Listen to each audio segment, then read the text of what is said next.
dnešním díle magazínu Svět okem Raptora se podíváme, jak obchod mezi Čínou a EU, veškerá kapacita, nemá vliv na spolupráci. Rolls-Royce se snaží proniknout na čínský trh. Čínský ministr zahraničí zopakoval, že jedinou schůdnou cestou k vyřešení ukrajinské krize jsou mírová jednání. Železnice Bělehrad-Budapešť dosáhla milníku s traťovým spojením Novi Sad-Subotica. Americká média vyrábějí souhlas s válkou, smrtí a ničením. Japonský jen se propadl na 34leté minimum vůči americkému dolaru.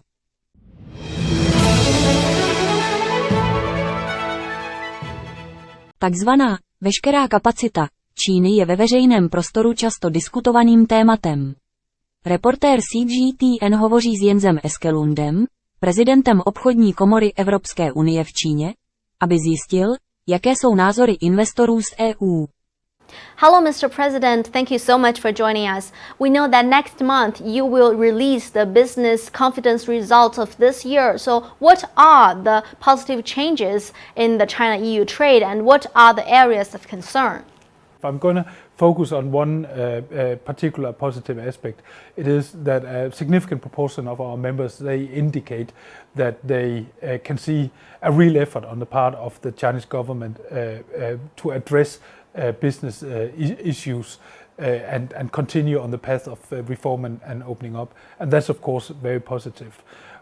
On the not so positive side perhaps is that a majority of our members, they are getting squeezed on the margins. They're seeing lower profit, and a number of our companies, a quite significant number of our members, are also beginning to feel issues related to overcapacity. We can see that there are certain industries, in particular related to new energy sources, where there have been significant overinvestment. We can see now that production capacity for many more solar panels than the demand is, not just in China, but on a global scale, and we see it in other industries. The fact that you address overcapacity issues does not mean that you cannot cooperate. In fact, I would say that if you go in and you work together on trying to avoid that you are seeing excessive capacity and that you are seeing companies being pushed towards bankruptcy, that would actually enhance the chances of fruitful collaboration.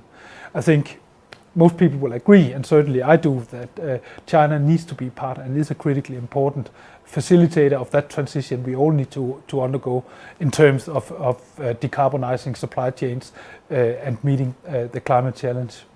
Many EU politicians have visited China recently, so what message does this send to the business community?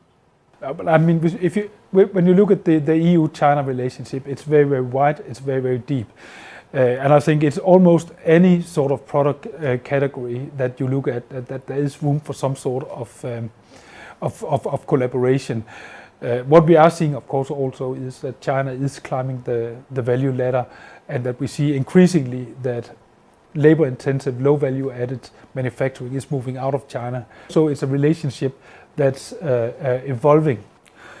I think we are continuing to see European companies invest in China, but we are also beginning to see that European companies are beginning to diversify the number of destinations. There are many countries now that are also competing for attention and becoming attractive from an investor perspective. So it will be important for China that China continues to focus on how China can continue to provide a competitive and attractive investment environment for foreign investors.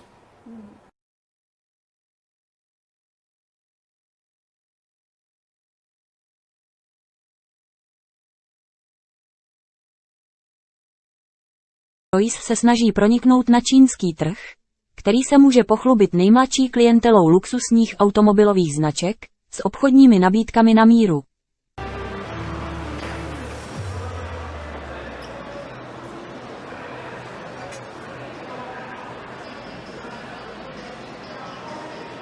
China and Beijing are particularly important places for Rolls-Royce.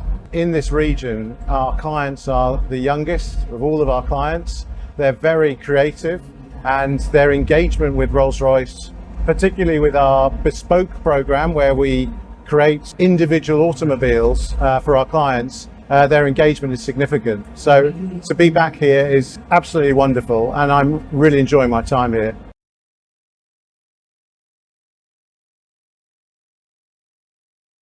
Rolls-Royce is established across the world in every region, and so of course our business is spread in many different areas, and China is a very important region for us. What we can see with our clients in China is that because they're so creative and quite demanding, we see an increasing demand for our bespoke business. And to this end, last year we opened a private office in Shanghai. We chose Shanghai because China is a region which has great potential for Rolls-Royce, but also we have a large number of clients already, and our business is centered around really having strong relationships and deep understanding of our clients so that we can produce these bespoke motor cars for them. So having the private office in China, it made complete sense. It was the most logical thing to do. It also helps us understand our clients better. We chose Shanghai because that is a particular area where there's a huge number of ultra high net worth individuals. And since we've opened that office, we've had more than 200 client engagements. So it's clearly in the right place. The players, but also the international players that are here. So I think there's an open race. There's a lot of competition, and I think it. Čínský ministr zahraničí Wang Yi zopakoval postoj Číny, že jedinou schůdnou cestou k vyřešení ukrajinské krize jsou mírová jednání, a zároveň vyzval k uspořádání mezinárodní mírové konference k vyřešení ukrajinské krize.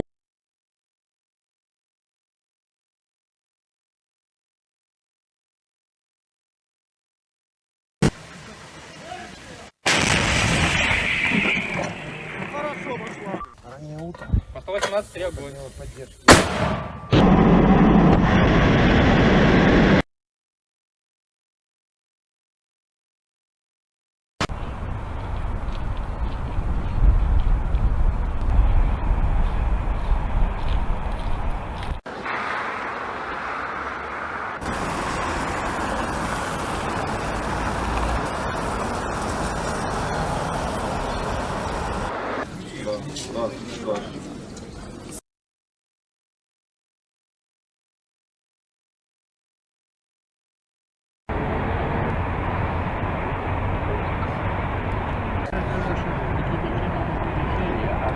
Projekt Železnice Bělehrad-Budapešť dosáhl ve čtvrtek nového významného milníku, když byly v srbském městě Bačka Topola úspěšně propojeny koleje na úseku Novi Sad-Subotica, který postavili čínští dodavatelé.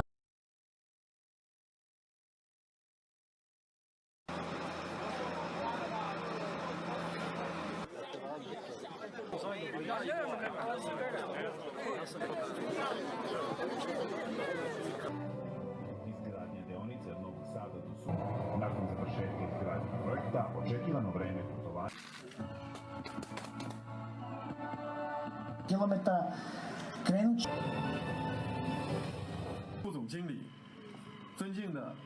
Ili šta je u praksi strateško partnerstvo dve države, ovo je jedan od najboljih i najpreciznijih odgovora.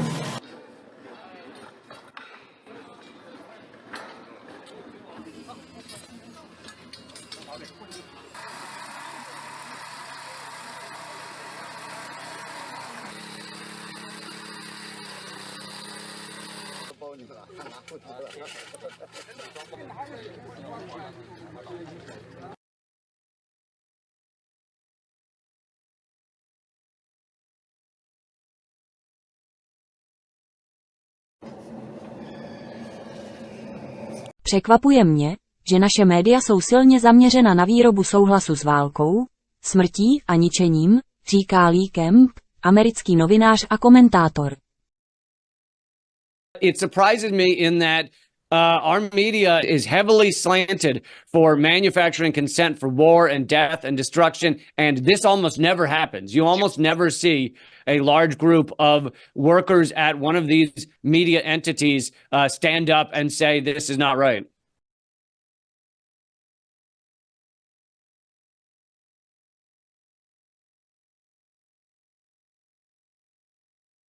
It was actually even kind of more important than The Guardian saying it. It was CNN staff. A certain segment of CNN staff have penned an open letter talking about how their network, CNN, is heavily in favor of Israel during this genocide we're witnessing in Gaza right now. And, you know, I say that as a Jewish person, but this is a genocide, and what we're witnessing is horrific, with 28,000 people killed in just a few months, and 70% of those women and children. It really is horrific, and it's not ending. And so I'm kind of surprised, actually, though, that CNN staff, one of the biggest news networks in the world, are willing to put their jobs at risk to speak out about this. This is a network and a staff that has, you know, manufactured consent for so many wars over the years that should not have happened, like Iraq, like what's going on in Syria, Libya, Afghanistan. But this is too much. You know, this is the one where they really are seeing the truth that our media, and it's not just CNN, but this happens to be about CNN, but our media in the United States is heavily in favor of Israel, a longtime ally of the United States. The United States is continuing to ship tens of thousands of bombs to rain down on children, even after October 7th. So it kind of doesn't surprise me, because who can look away from this horror show? We have a corporate media system in the United States that our government likes to pretend is separate from our government. But in fact, they're all connected to the same entities, the same massive corporate powers. They're all putting out one level of a propaganda for the U.S. state, for the corporate state, for corporate America. And so you really don't see that much difference on big issues like Israel, or on big issues like Wall Street or the big banks. It's all very similar. Same with our Congress. You know, our House of Representatives voted 412-1 to continue supporting Israel during this genocide. Our Senate voted 97-0 to continue essentially the same. So Israel has been running this propaganda show for years and years. And I guess you can't really have a successful apartheid state with people living, millions of people living in open air prisons, without immense propaganda trying to justify these crimes. And they are crimes. This is a straight up genocide.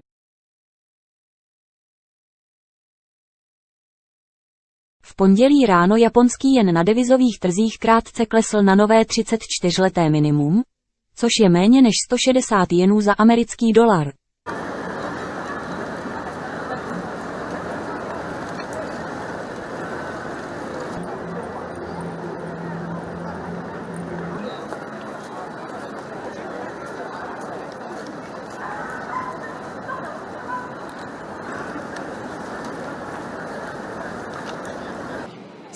円安状況もあるし、昔思った100何円っていう時と比べると 1.5 倍じゃないですか。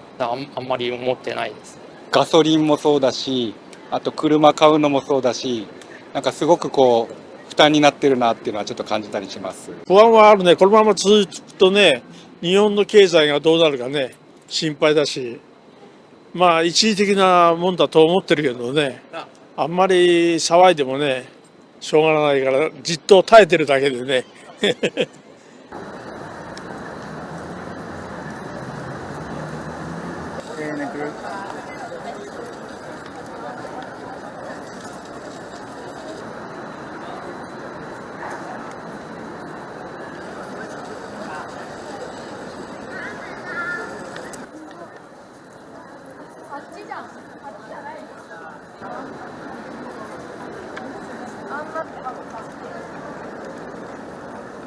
From my side, I exchanged my yen before when I thought it was pretty favorable, and it's just like I thought I hit it pretty well, but it's again I think it's changed about 6% in the last like 3 months or something, so it's been pretty insane.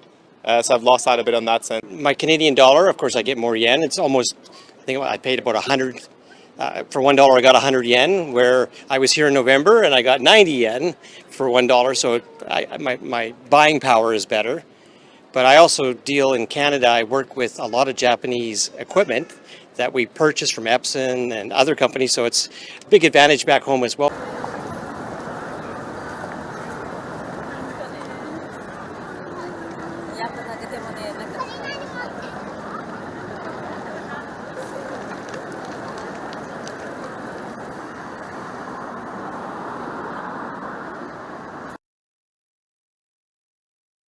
Děkujeme, že jste sledovali náš pořad.